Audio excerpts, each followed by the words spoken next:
but the pandemic was declared, I believe, March 3rd. Okay. I'm gonna look those up really quick.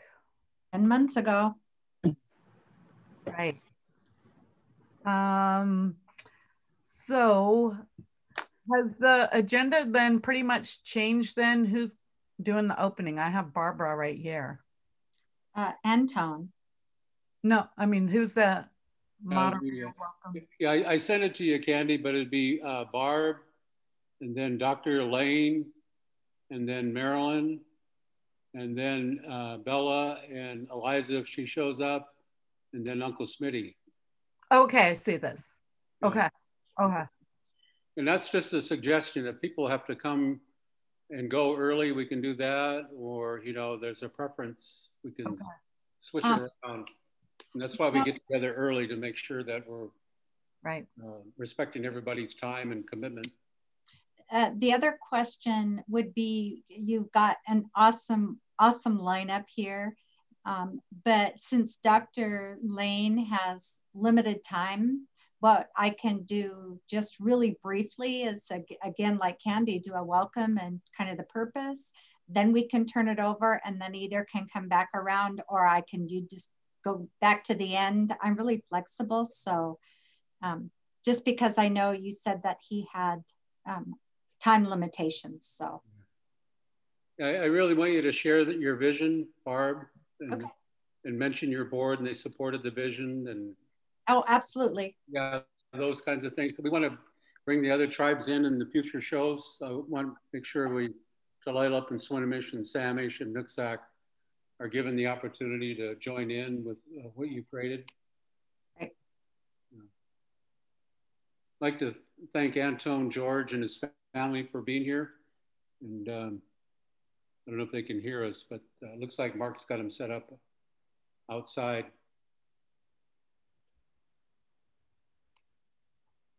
The last one from the heart looks like it was at the beginning of May, Candy. Okay. Okay. So it's been 4 months, huh? 6 months? Oh, that's what I meant. Oh, yeah. Yeah, almost 6 months. So May, huh? Beginning of May. Yeah, that's the last one I see. Wow.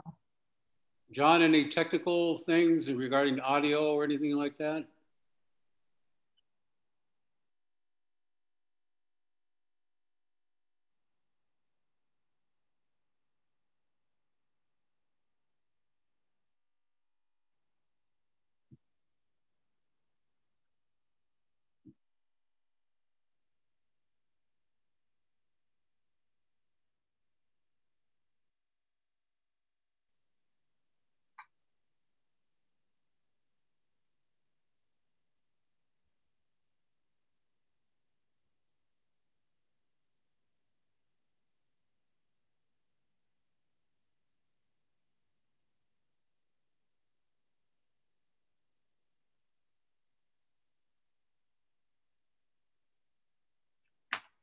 If Beau and Ellie, if you could maybe send a message to a lot of our allies and people in the network, ACH, some of the foundations, people that we work with, so they can pick this up. If not tonight, in the days ahead, it'll be on our Facebook page. And is that the only place we're going to show it, John, or we've got to send it over to Barb so she can share it in her network?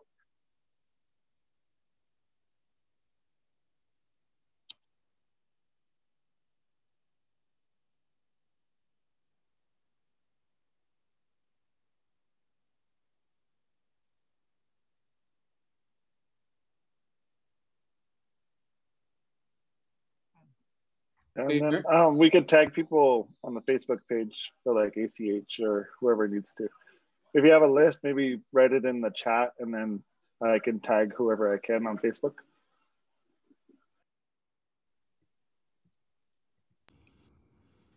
Cool. I'm going to log off before the show and just be commenting on the Facebook in the comments. So good show, everybody.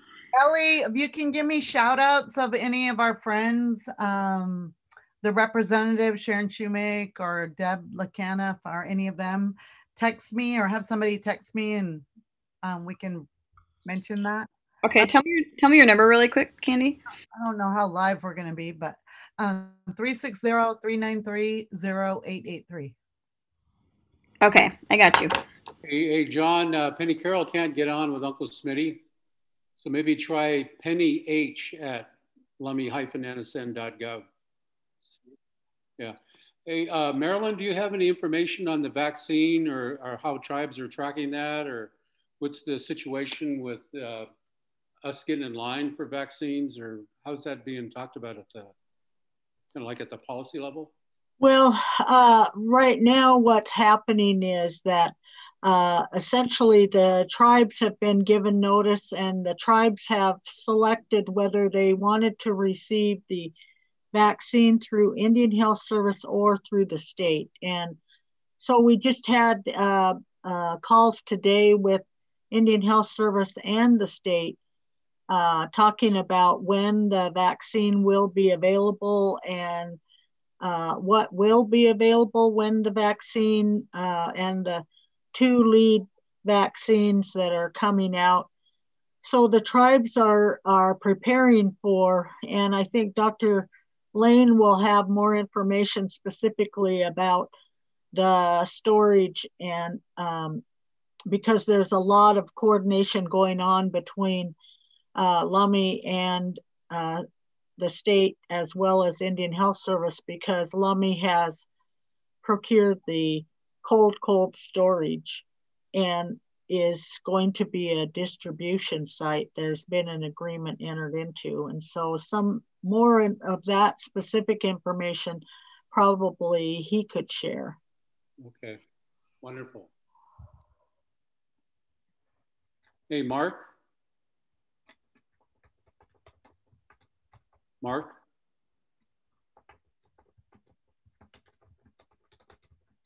Mark Nichols.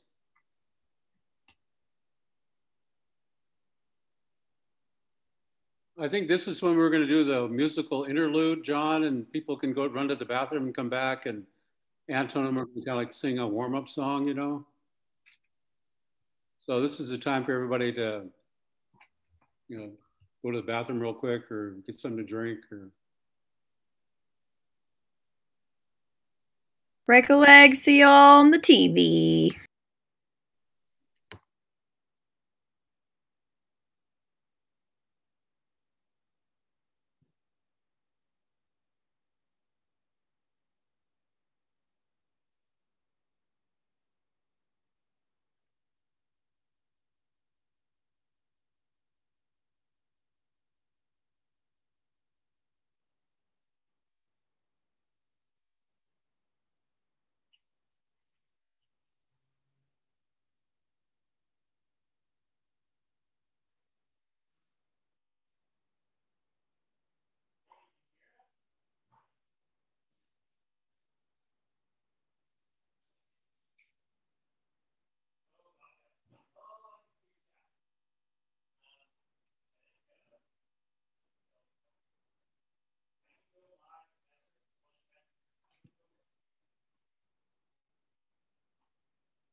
Hey, Bella.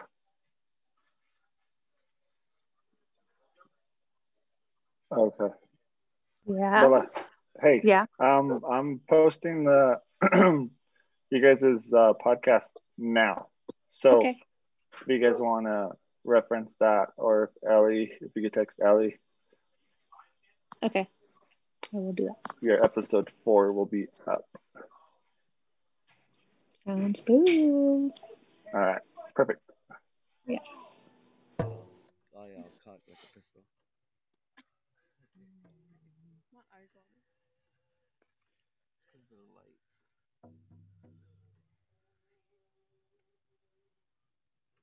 How's my hat look?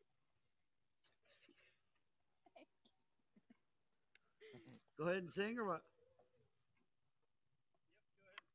Huh?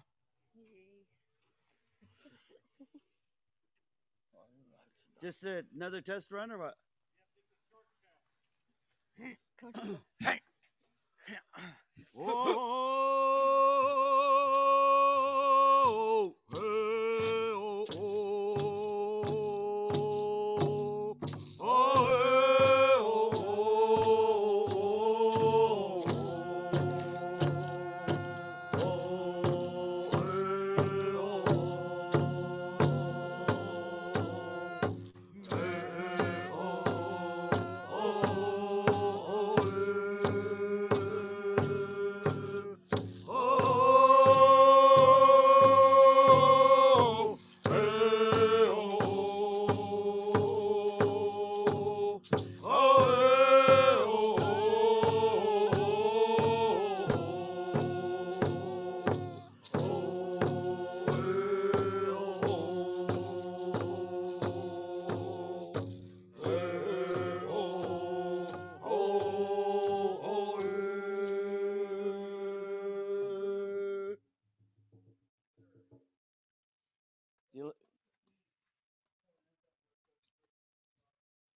Oh yeah, on the top. I'm gonna talk.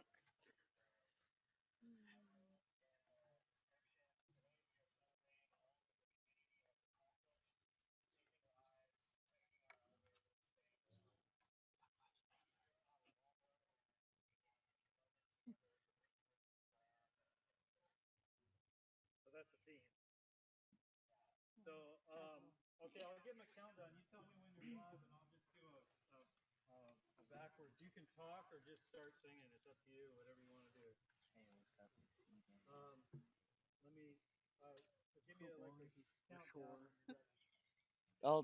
We'll sing and then I want to say a few words after. Okay, sounds good. Do we gotta sit up straight? 5, 3, 2, 1. Oh, hey, oh, oh,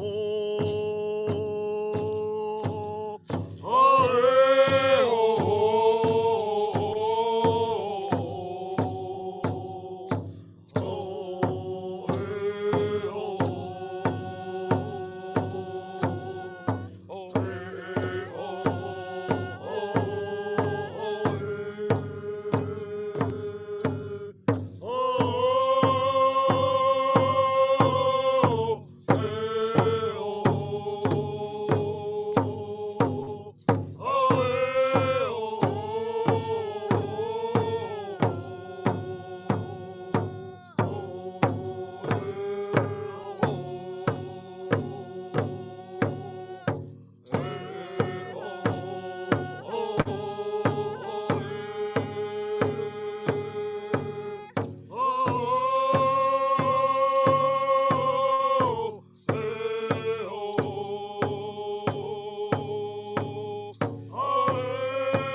I just want to give thanks for allowing us this little bit of time to, you know, share a song and open up this podcast and the theme behind it, and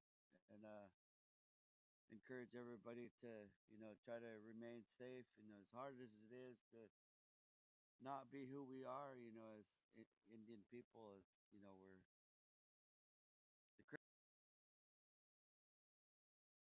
respect by shaking hands and giving hugs and stuff. But right now, we just kind of got to refrain from that, and I just want to give thanks to each and every one that's been, you know, trying to do their part, the health team for Lummi Nation and all the ones that are frontline, you know, our first, giving thanks for this day and what it brings.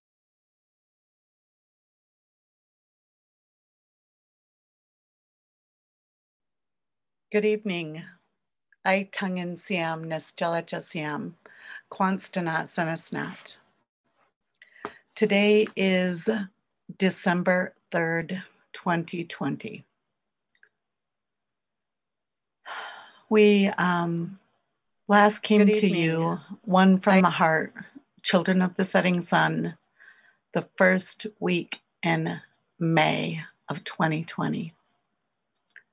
It has been 6 months since then, and we are going on 9 months today since Lummi Nation declared the COVID emergency, and 8 months and 12 days since Lummi Nation issued the shelter in place.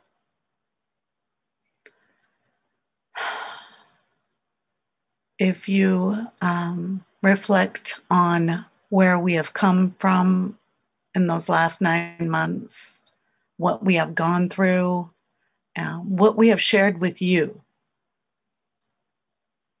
what we have processed to get to where we are at today. We want to thank the Northwest Washington Indian Health Board for allowing us to come back and check in with you and share, to continue to share what we are going through, because this hasn't been easy. It's been very difficult. We have lost a lot of loved ones in one way or another that was impacted you and share COVID. To continue to share what we are going through, the teachings and traditions that we had to put aside for the best interest and the safety of our people. So this evening, we want to thank and lift our hands in appreciation for West Shore for opening us with an honorable song. We know that through our teachings, we begin with song and ceremony. And this is our modern day technology coming to you and sharing these teachings with you and everybody that partakes on this conversation or takes away from listening to it. So we appreciate you. Thank you very much for opening this evening's One from the Heart. And we will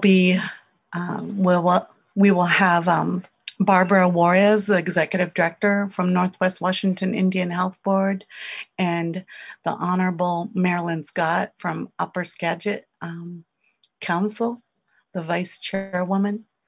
And she wears many hats. She has many years of experience. And Dr. Dakotah Lane, and our lineup will include some of our relatives and friends to share their experiences and what we are going through. So please allow me to take a moment and invite Barbara Juarez to welcome and share a few words. Thank you. Thank you, Candy. Senesnat Kwakantanat. My Indian name is Kwakantanat, and I come from the Fink Bonner and Lorenz family. So grateful that we have this opportunity to join and continue gathering, at least virtually, bringing to our tribal communities hope. We received some additional funding to figure out how do we support our tribal communities in this pandemic. As much as we have much gratitude for clinical and Western medicine and the science and the public health team for doing their piece, but there are so many additional pieces of who we are that we need to lift up and come together. So with that, knowing that One from the Heart has made connections through Facebook and providing an opportunity and a forum for us to support one another, to take care of one another, to lift each other's spirits, to share stories and help each other figure out how do we get through this together separately. And so, you know, when Candy was talking about, this is 10 months we've been doing this. We all know what we need to do, how do we get through, but we also know it's extremely hard. And how do we do those things separately? And a small example of Thanksgiving was I had called my niece and asked her, I'm going to miss her corn. We're not going to be able to have a gathering. If she brings some of her corn, I will make whatever she wants and we'll do a side dish exchange. Something very simple, but actually really important in making us feel like we were connected around the table when we can't gather. Thinking about the blessings that West Shore family brings to us. 11 years ago, when my daughter was the Stonehenge Princess and decided it was really important for her to experience the canoe journey. We went on the canoe journey with West Shore, and this feels like that virtual canoe. When we hear them sing, we would go out in the water and we would stop and take a minute to pray. And that really brought us connection to our ancestors. And that's just a small way that we can do this through One from the Heart. And we just believe that lifting people up and reminding them what our strengths are, whether it's a spiritual strength or whether it's a physical strength or whether it's family strength or whether it's our community and our tribal strength. We have to hang on to all of those sources of strengths and figure out how do we lift each other up together separately. So the Northwest Washington Indian Health Board actually provides services and represents 6 tribes in our region. And we work with Lummi Nation, we work with Upper Skagit tribe, the Swinomish tribe, Nooksack tribe, Samish tribe, and the Tulalip tribe. So we're looking forward, and we're all connected. When you hear people's story, we have relationships with people in Skagit. We have relationships with Nooksack. We are so interconnected. And again, I am so grateful that we have the opportunity to bring some of our togetherness virtually to uplift and strengthen and show all of our tribal communities that we are going to get through this. Thank you, Candy. And I do know that Dr. Lane has limited time, so try to keep the introduction short and we can come back. Okay. Thank you very much, Barbara, and for the good work that Northwest Washington Indian Health Board does for all of our communities, not just the 6 tribes that you serve. So Haishka, thank you very much. Dr. Dakotah Lane, thank you for being here this evening. We appreciate your time and efforts to be able to share with us where we are at right now with the COVID-19 and what to expect, and to share with us from your perspective, not only as a tribal member, but as our doctor. So Haishka, thank you very much for being here. Please introduce yourself and share where we are at. Good evening. My name is Dr. Dakotah Lane. I'm the medical director here at the Lummi Tribal Health Clinic. My Indian name given to me by my late grandparents is Mamusia. Good evening. I come from, my name is Nancy Lane, and my parents are Galen Lane, and my mom is Lydia Bennett. I'm here today to try to give you some ideas of what it's like with the coronavirus, particularly in the Lummi community. I know we have some other community members, other tribes here, but it's probably, I imagine that much of the story here at Lummi is similar to the story here in the rest of the Indian country. I'd like to share my screen. Is that okay? Yes. Yes. Okay. Thank you. Yeah.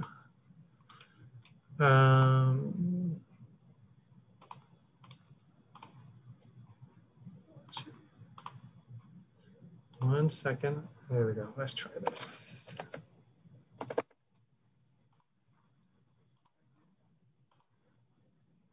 All right. Can you see this? It says public health update. Yes, as of December 2nd, 2020.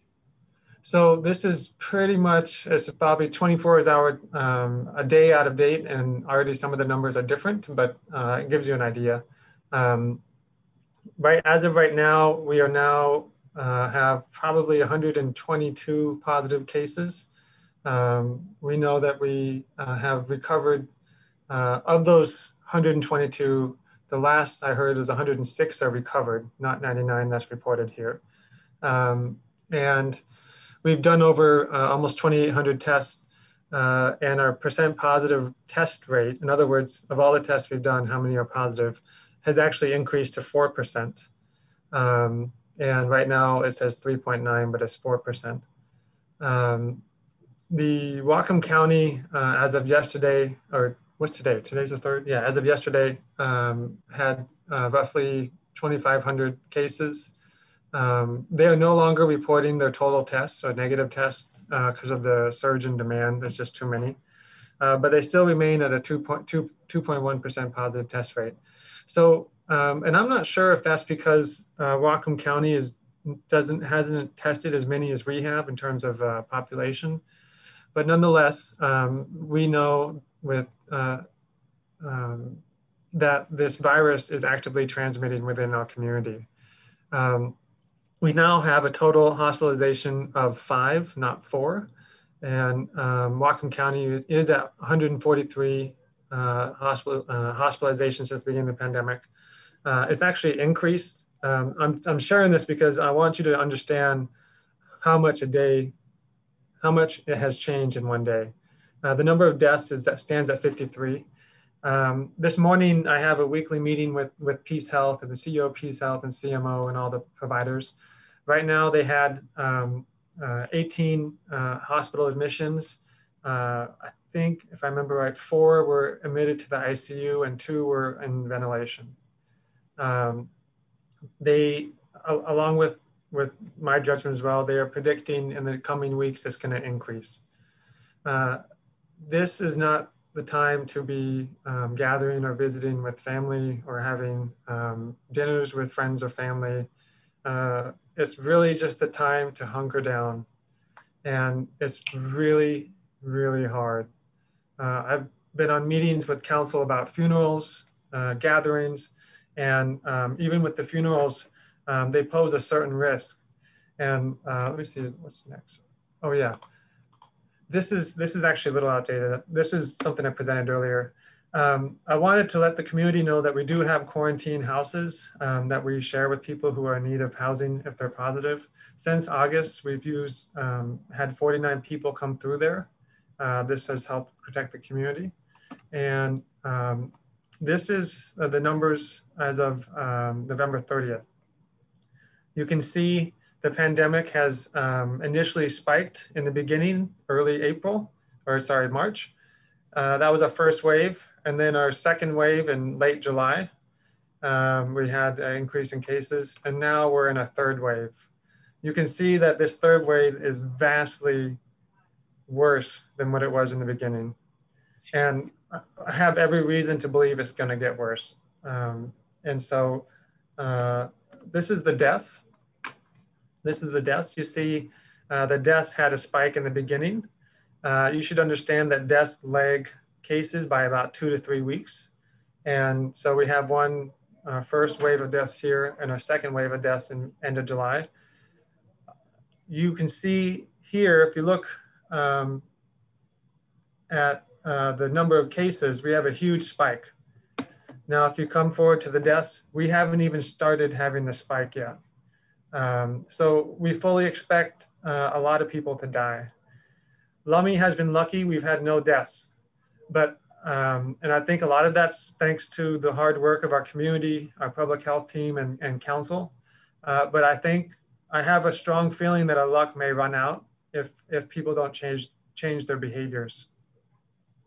And I suspect we're strongly worried that we may lose some people in the coming weeks. I don't know who those are going to be, and I'm extremely worried.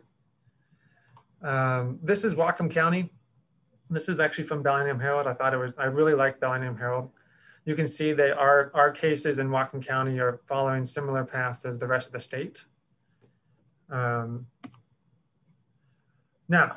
I gave you like some scary news, but I do want to point out that there is light at the end of the tunnel. We do have, Lummies will have access to a lot of different treatments, including vaccines. The first is, I'm sure the community is well aware that we are going to be offering the Novavax vaccine trial. We anticipate being able to start enrollment sometime, it says December 14th. It's now looking like it's going to be the end of December sometime. There's some issues with the FDA granting approval, particularly they're making sure that the vaccines are high quality. Yeah, so, but it's pending the negotiation of data sharing agreement, but we fully expect that to be done. Obviously, you guys have also heard that the FDA will allow emergency use authorization for Pfizer and Moderna. And we fully anticipate getting the first round of likely Pfizer vaccines also by the end of this month or sometime in the next couple of weeks. Lummi has one of the few or the only minus 80°C freezer, the deep freeze freezer. And we have, IHS has reached out to ask us to hold these vaccines for us as well as other tribes. And so Lummies will have access. Now, the first round of vaccines we're going to follow closely. That's yet to be approved by council, but I anticipate that we will be distributing amongst the healthcare workers and also the nursing facilities, so Little Bear. So those will be the first people that receive it. Then as we get more, then more and more people become eligible. I want to be clear here, the general population, people who don't meet the criteria of high risk, healthcare worker, essential worker, et cetera, the general population, then as we get more, will not have access to this vaccine until April. There's too many people and too few vaccines. But nonetheless, Lummies will be able to get some vaccines, and depending on the numbers, we'll be able to start vaccinations. For those who want a vaccine but don't meet the criteria, we will offer, and if they're willing, they can participate in this Novavax vaccine trial. This Novavax vaccine trial has so far good data.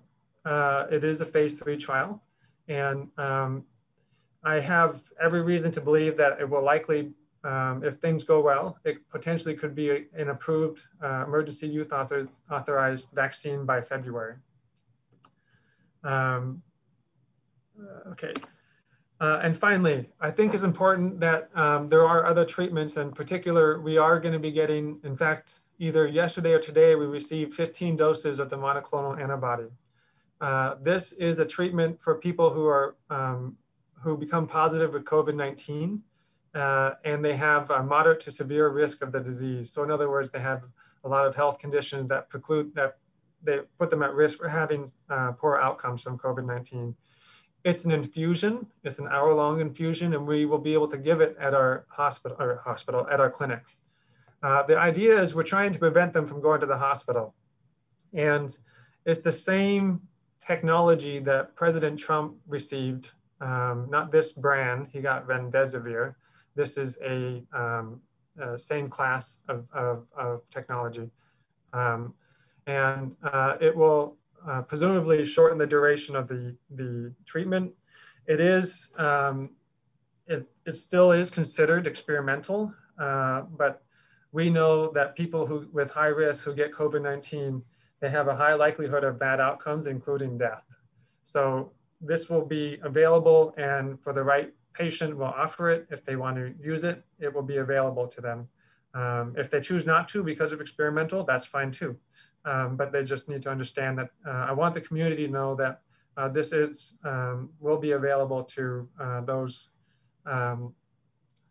who need it. So, wow. So some interesting times. Yeah, indeed. And I want to just, if I could reassure the Lummi community that both our health team and council are doing everything we can. All those treatments couldn't come fast enough, but we will likely have to wait. I could reassure them, wait for the vaccine. And I just want, this is the end game. We are months away from beating this virus. So I know this is, the winter is always the time of family gatherings, singing, powwowing, but unfortunately with the virus, they don't, it's called social distance for a reason. The virus is also very social. So the more social you are, the higher likelihood you'll either be transmitting the virus or even, getting the virus and also transmitting. So I strongly, strongly encourage everyone on this call, this meeting, to just buckle down. It's just a short amount of time. There will be time for gathering. This will end. We all just need to do our part for the next couple months. And I can tell you it's going to get better. Thank you, Auntie Candy. If there's anything else, I'm available for questions. Let's talk about what you all presented. It was quite a bit of information. The trends that we have gone through, not just second round, but going into this third round, and how that has climbed even more than we thought. I believe earlier on we spoke about maybe 2 rounds, but this is actually the third. And this, the concerns are our own safety and protection and those practices that we practice every day at home, when we go out on errands, when we go to work, when we are around our family and our friends, and the importance to practice those safety measures, those public health safety measures, from as simple as wearing a face mask and washing your hands, the sanitizer, and then staying 6 feet or more apart. We cannot we cannot communicate enough on how important those simple measures are on preventing this. So those trends that we are going through, where we are at right now, and would you say that the third trend or the third round that we're going through, I see a climb started to happen right around Halloween and the voting.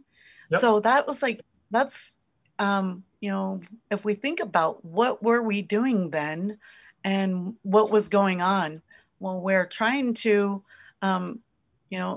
celebrate a little bit of Halloween spirit, but look what happened. And then with Thanksgiving, are we going to see something else come up in the next week or two, or even with Christmas? What are your thoughts on these upcoming holidays? You hit the nail right on the head.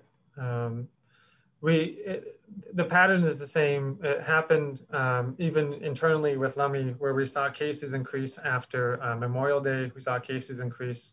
The reason why there's an increase in cases at the end of July is all related to the July 4th celebration. And then October 31st really set the stage, but there's also pandemic fatigue that was kicking in. I know a lot of people were getting together for Seahawks games, birthday parties, and that really started the spread because they had pandemic fatigue.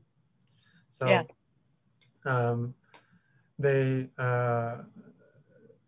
Yeah, so Thanksgiving is no different. In fact, Thanksgiving is probably going to be worse. Oh, no. I'm not sure, I think a lot of Lummies did their part. I'm well aware, Yes. I know a lot of families really just had Thanksgiving with people within their own household. But I'm Yes. also aware of other families who decided to ignore that. I know we were pretty vocal, but I'm aware of a lot of families who decided to still have their gatherings. So I fully expect I fully expect the transmission of the virus in the next 1 to 2 weeks. I also expect an increase in cases at Peace Health.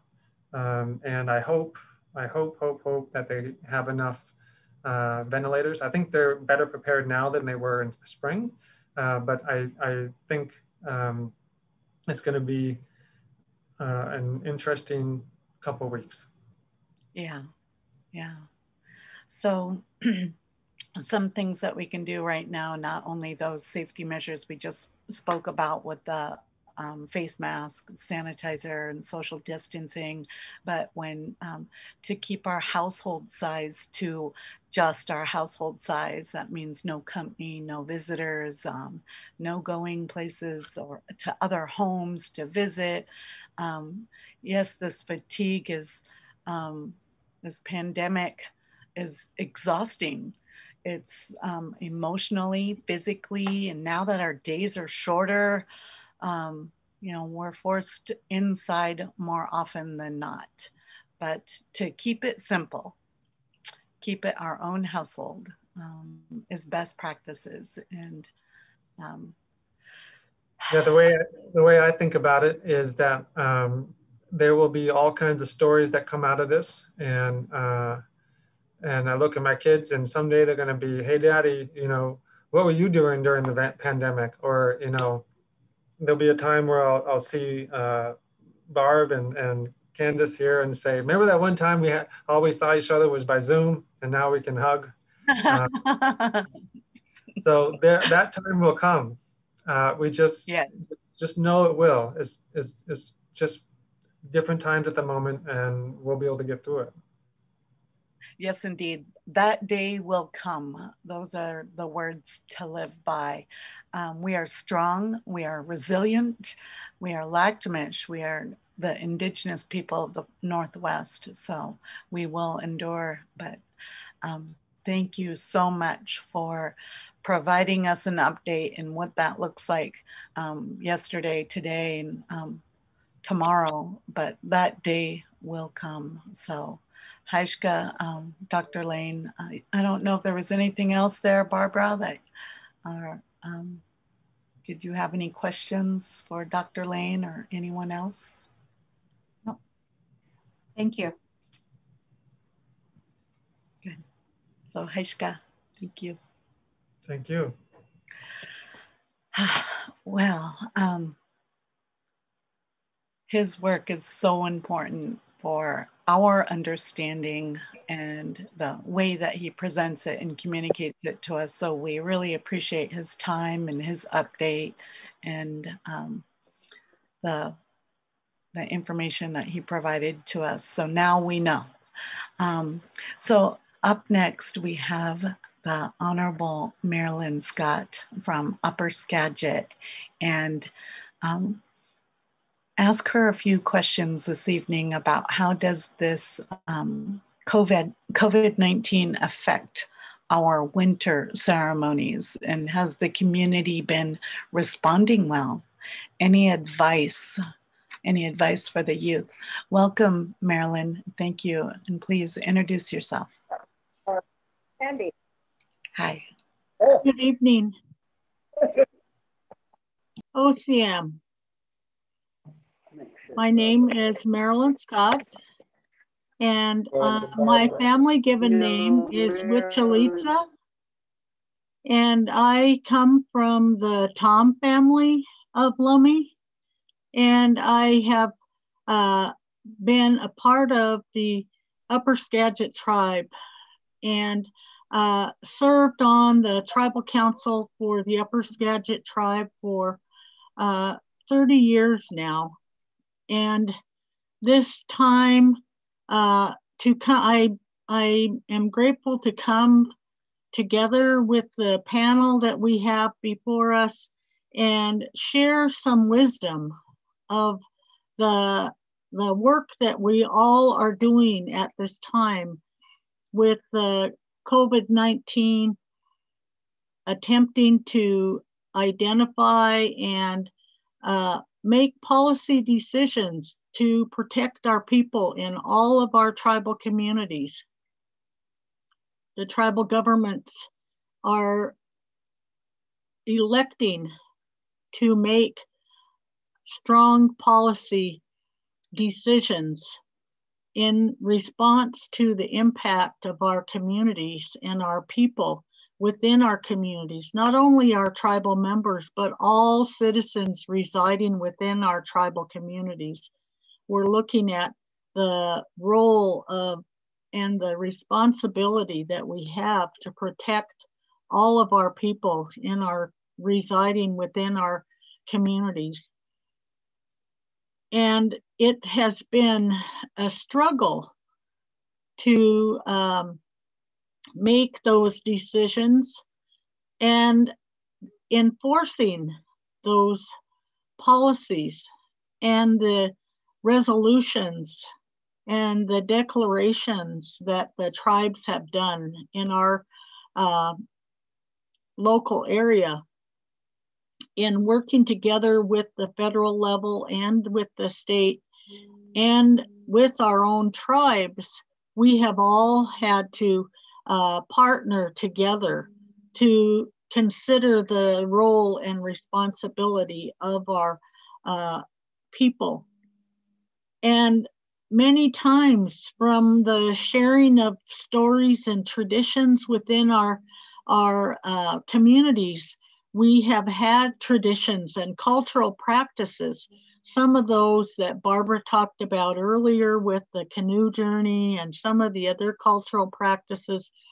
Many of our gatherings and our community events that have traditionally happened have needed to be canceled. The Lummi-Squamish, an annual event recognizing and acknowledging the veterans, that has been an annual event, and there was just the decision to postpone, but ended up canceling that gathering where many of our people come together and share in the practice of canoe pulling, the stick games, the traditional dancing, and all of those things that we practice in order to keep ourselves strong and well. And it's with that experience that we all have now, understanding that we must practice the guidance that we're receiving, wearing the mask, distancing, finding different ways to come together with our families. And I share a practice that had been shared by one of the families within our community, that in order for them to get together with their family at Thanksgiving, they all ended up having their Thanksgiving dinner in their own homes, but they came together by a teleconference satellite like the Zoom, with their families being able to still laugh and talk with each other, but not being in the same room. So there are ways that we can practice and still visit our families and practice our cultural ways. It's just a little bit different, and we need to think of those innovative ways that we can continue to practice and participate in those types of activities, cultural, traditional activities that will allow us to still be well.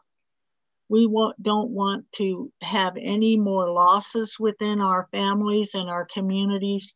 Right. It has just been a really hard time just over this last 9 months. So I share this information about the importance that we follow the guidance of our medical team within our tribal communities. And I thank Dr. Lane for sharing the information that he has regarding the treatment that will become available for all of our people to consider. I know that many of our people are very hesitant at this point because of the history within our tribal communities, the losses that many of our elders felt due to some of the diseases that some of our people ran into. Many of our people are hesitant to try new treatments, vaccines, medicines, and potentially the vaccine that becomes available to us may not be effective for our people. We don't know that yet, but we will be participating in those trials that will give us the information we need to guide our people in the right way. So, Haishka, Candace, thank you so much for allowing me to participate in our event tonight.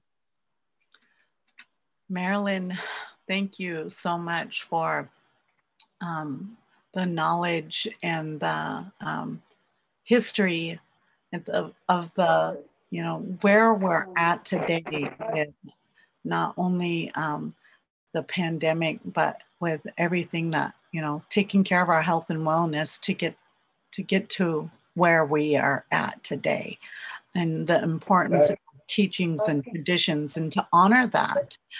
This is only a moment in time, and we will get to, what Dr. Dakotah had just mentioned. There will be a day. So that we're going to be talking about what we were doing and all these Zoom meetings and the fatigue. We'll get through it. But thank you so much for sharing and the reminders that you that you share with us. So Haishka, and continue to do the good work. We know you will, and thank you for all that you do for all of us. Haishka. Were there any other questions for Marilyn?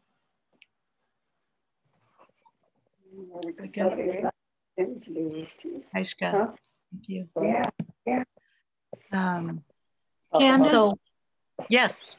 One other thing that I just wanted to talk about, and it's part of my own strength that I rely upon in my life, sharing a story. And that is, many of us know that this time of the year is the time of gathering with our smokehouses and our people getting together and helping each other feel the spiritual strength that we need to get over the losses, the hard times that many of our families are facing right now. Some of our families not losing their jobs, losing their housing. It's just really a hard time for many of our community members that having to face that. We know that many of our people have had more need for getting help through counseling and our medication assisted treatment, our chemical dependency group programs. And it's been a hard time for many of our people to deal with the crisis and the struggles they have in their everyday life. And many times we rely upon our spiritual traditions to help us get through those hard times.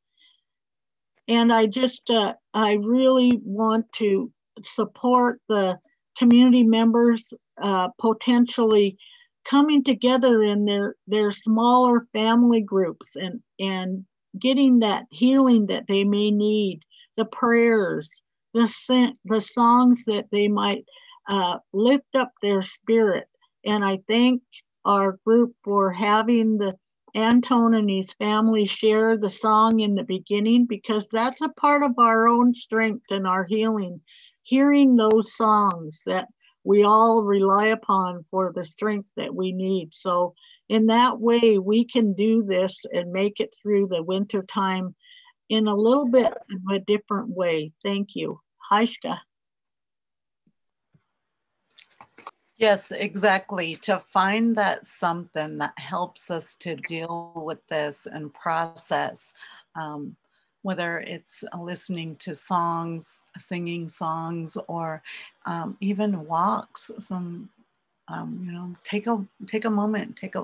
These days have been nice out lately, so a nice walk outside or inside, and just those little things to help us process is so meaningful, especially with, you know, dealing with this fatigue. So thank you, Marilyn, for those simple reminders to take care of ourselves. Haishka, thank you so much. So up next, we have, it's so good to let you know that we have Uncle Smitty and Aunt Lutie here with us this evening. Haven't seen much of them, every once in a while throughout this ordeal, this pandemic, but we really appreciate having them here this evening to be with us and to share company. So I want to welcome them. Teloias, how are you doing? And Auntie? Haishka, please introduce yourself and share with us a few words. Haishka. Here, Candy? Yes, we can hear you. Uncle.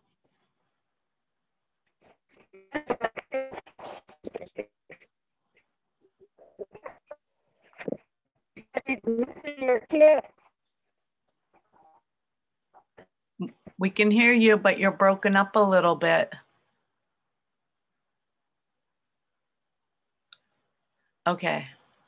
Well, while we wait for them to log back on, I think they're having technical difficulties right now. And that's one of the problems here that tribes are dealing with, is our access to Wi-Fi and broadband.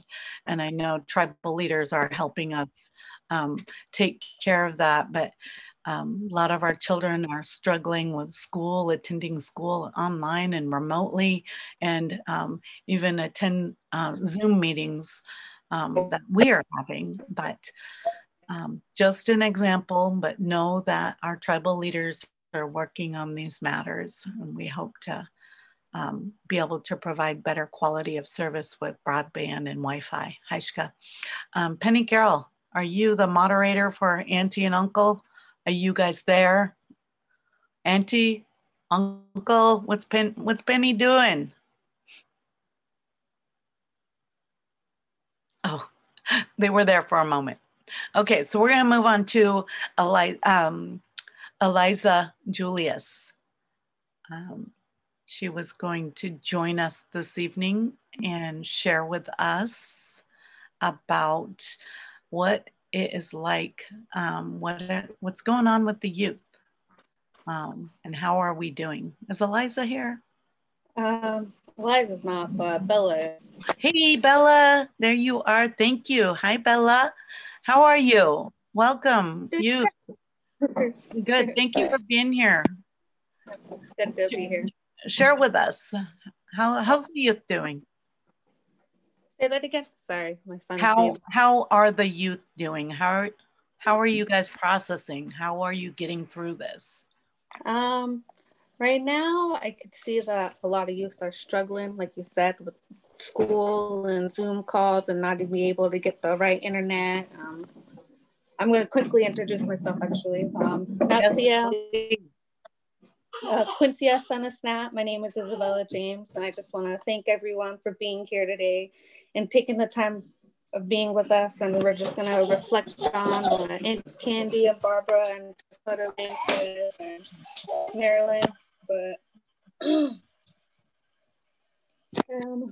Yeah, right now I feel like a lot of people are struggling and dealing with COVID and having to transition onto Wi-Fi and the internet. Like it's a total transition for people who like to be in face-to-face with school and stuff. And yeah, I definitely think it's been hard. It's getting depressing, but I just want to let everyone know, like, you're not alone. Everyone's going through this together, and we got to stick together through this. And just to make sure that we're all being safe, and to wash our hands before and after we do something, and wear your mask all the time when you go out, and just go out when you need to, only for when you need to, like grocery shopping. And if you need to go do something for somebody, like an elder that needs help or anything, just to go out for necessity and things that you need.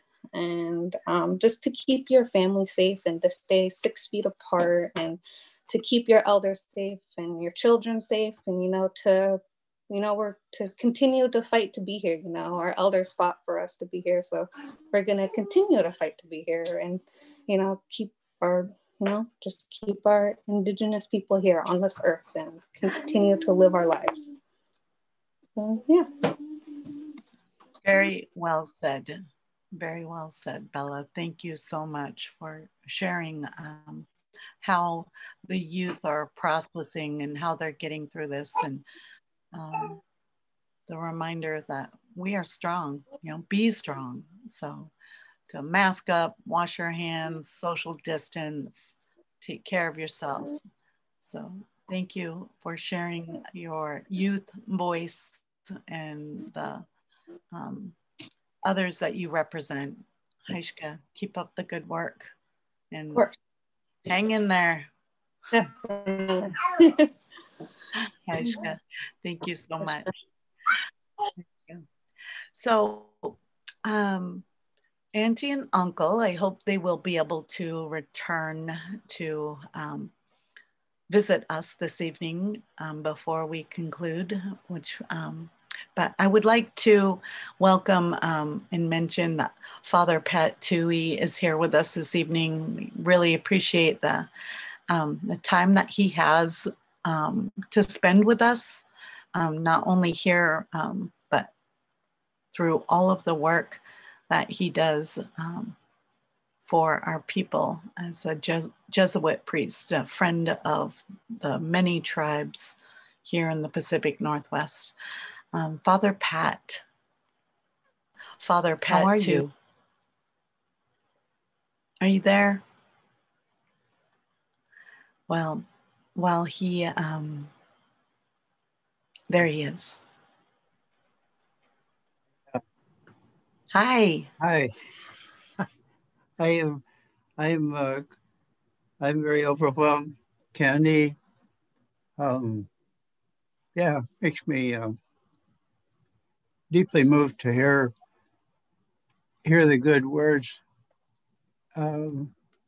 As they say, the words are medicine, healing medicine, and these words tonight are really healing medicine for us as we suffer together as friends and family, peoples together.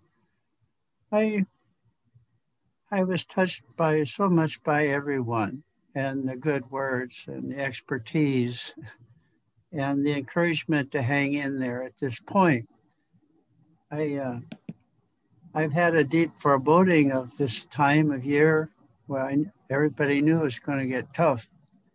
But it's so wonderful to know that we can do it. We can find a way through it together, making tremendous sacrifices. And I can't even imagine what the people are feeling. I can only imagine the pain of not being able to gather in the smokehouse for Sion. But those things are so deep in the DNA and in the very lifeblood of the people. And I know they'll find their way to manifest, I believe, as Marilyn says, probably in small group where people can talk and sing and hold on to the teachings and encourage one another. So I just feel, I feel totally overwhelmed at the moment. So I'm gonna just thank you so much, and my brother Daryl, for letting me listen in and be here with you. Oh, it's just the greatest thing. You are the medicine for me. You really are the medicine for me in so many ways. My brother Daryl has showed me a way through it. We met when this all started and talked, and what are we going to do? And Daryl said, well, I'm going to do something, you know, and that started this whole part of his life with his wonderful crew, trying to reach out to us and encourage us. And I'm so grateful for that. I'm so grateful for his vision and courage and all of his staff. So thank you so much. I feel like I have enough strength to keep right on going. I'm just so hunkered down for so long that there's always the verge of going nuts. But I feel like the prayer and being outdoors, walking helps for sanity, my sanity, and I think for many people. So thanking you so much, Candy, and everyone, honestly, for participating. See you. Thank you. You are so precious. Thank you so much. And thank you for taking care of yourself. You are very important to us, all of us. So thank you for sharing what you are going through, and for being there with us always. We know you're always with us. Your spirit helps us, helps us even those times when we feel a little bit mischievous or ornery. I know some of that's from being in your company. You're such a wonderful man. Thank you so much. And if I may, I want to share this. I don't know. Can we see it? This is my little St. Kateri Tekakwitha card. And if I may, I would love to share this prayer with you and for everybody here and our friends that are listening, and for those that aren't able to be with us this evening.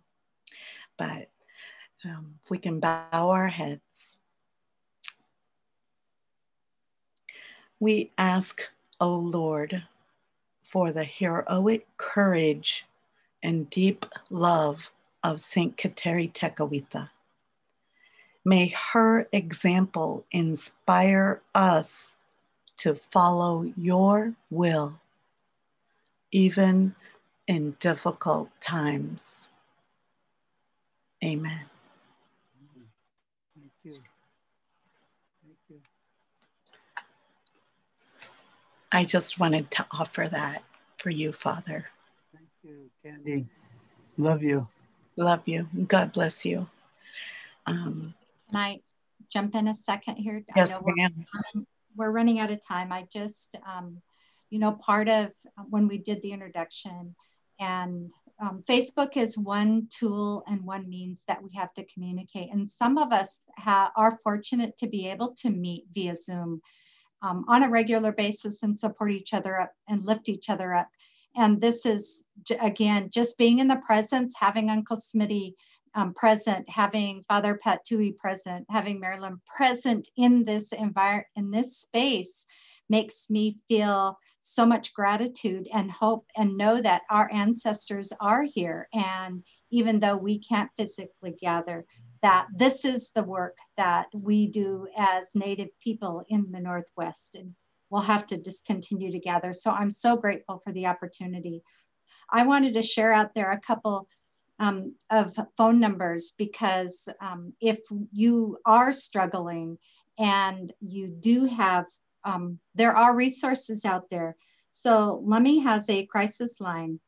It's a 24-hour crisis line, and you can call 360-594-1317 if you need to talk to somebody. The Lummi Victims of Crime has a 24-hour hotline. We know life continues on and people are struggling. And there are people that want to offer help and maybe just a phone call away. So don't hesitate to call if you are in a situation where you don't feel safe. The Victims of Crime hotline is 360-647-1058. I think it's 1058. My goodness, my eyes are struggling. But again, Candy talked about walking, making sure that you get adequate sleep, try to get good night's sleep, making sure that you are trying to eat healthy. Taking care of our bodies is really another physical way that we can pay attention to what's our surroundings. So it's really important that each of us take responsibility for taking care of our bodies the best we can, whether it's eating right, sleeping, making sure we get adequate sleep, and going out and walking. We live in the Northwest. A little bit of rain and a little bit of cold doesn't hurt us. It's awesome, beautiful scenery out there. So take time to get outside and go for a walk. Thank you, Candy. Thank you very much, Barbara. And thank you for the reference. If we can have our tech team make sure to put that in our comments somewhere. Maybe Ellie can. But those phone numbers, the crisis line is 360-594-1317. If you need somebody to speak to, you feel all alone, scared, or lost, please know that somebody is always there. Please reach out, call them if you need help. It's okay. We will get through this. The Lummi Victims of Crime number, Barbara had mentioned the number was 360-647-1058. And we know relationships are struggling. So please know that you are not alone. Take care of one another. Take care of yourself. And we'll see you. We have a couple more episodes coming up the following week, same day, same time. But God bless you all. Stay safe, mask up, and be well. So thank you for joining us this evening. One from the Heart, Children of the Setting Sun Productions. So Hajka Siam, Siam Nasjalacha Siam. Thank you.